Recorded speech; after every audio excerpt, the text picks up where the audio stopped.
ఈరోజు నేను పావ్ బాజీ ఎలా చేయాలో మీకు చేసి చూపిస్తాను. సో ఫస్ట్ ఆయిల్ వేయకుండా క్యాప్సికమ్ ప్యూరీ వేసుకోవాలి. సో క్యాప్సికమ్ ఉడికిన తర్వాత ఇప్పుడు green peas, tomato and beetroot paste వేయాలి. ఒక 2 minutes తర్వాత మనం ఫస్ట్ పొటాటో బాయిల్ పొటాటో వేసుకోవాలి.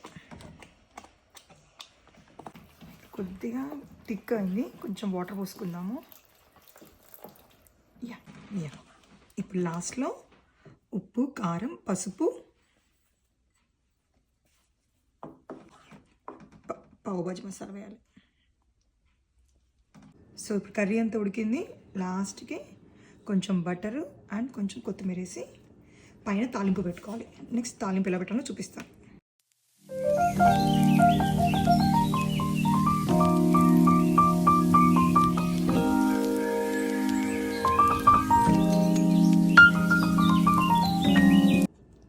ఇప్పుడు మనం పెట్టుకున్న తాలింపు లాస్ట్కి దీంట్లో వేసేసి 2 minutes అయితే ఆఫ్ చేసుకోవడం. Now bhaji is ready.